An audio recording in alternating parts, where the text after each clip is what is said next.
بسم الله الرحمن الرحيم. لخدمتي فرمودي ژمارە هەژدەین سپاسی خواکەین کە خوا هیدایەتی داوین بۆ خزمەتگوزاری فەرمودەکانی پێغەمبەر صلی الله عليه وسلم.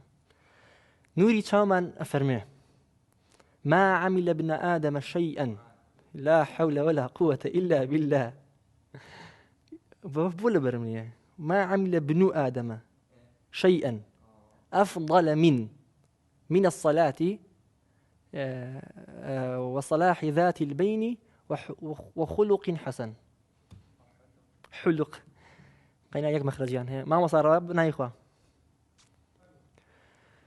بناي خوا فخشندو مهربان لخدمتي فرمودي ژمارە هەژدەین سپاسی خوا بکەین کە خواتە ئەم کاتە مۆڵەتی داوین خزمەتی فەرمایشتی خۆشەویستترین کەسی خۆی بکەین صلى الله عليه وسلم. نوری چاومان محمد صلى الله عليه وسلم أفرميه لا فرمودي ده: ما عمل ابن آدم شيئا أفضل من الصلاة. بني آدم شتێکی نەکردووە باشتر بێ لە نوێژ. وصلاح ذات البين ئەمە دووەم، چاکردنەوە چاکسازی نێوان دوو کەس، وخلق حسن لەگەڵ ڕەوشتی بەرز و ڕەوشتی چاک. لەم فەرمودەیە سێ شتی تێدایە: نوێژ، چاکسازی و چاکەکاری لە نێوان خەڵکە، سوڵح یعنی لەگەڵ ئەخلاقی بەرزە. یەکەمیان کە باسی نوێژە ئەزانین هەمومان لەو فەرمانانەی خوایە کە زۆرترین جار لە قورئاندا فەرمانی پێکراوە: ئەقیموا الصلاة ئەقیموا الصلاة ئەقیموا الصلاة. هەمووان لە بەرمانە ئەوەندە دووبارە بۆ تۆ کەواتە نوێژەکانمان با لە شوێنی خۆی بێ.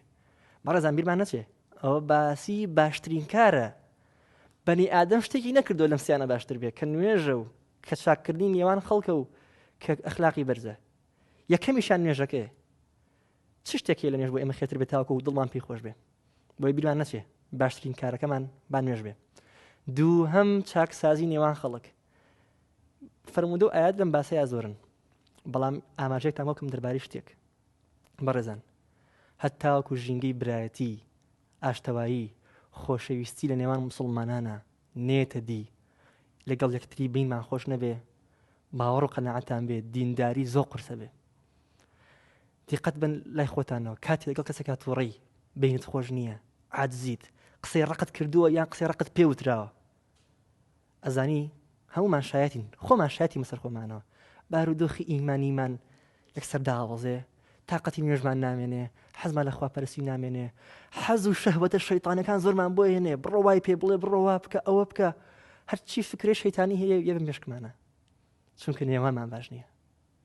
بۆیە زۆر گرنگە نێوانی خۆمان باش بکەین، سوڵح بکەین، ئەمە بۆ خۆمان و بۆ غێری خۆشمان. کاتێک کەسانێک ئەناسین نێوانیان باش نییە بڕێنە بینیانەوە، نوێنەرایەتی فریشتەکان بکەین و چاکەخوازی بخینە بینیانەوە.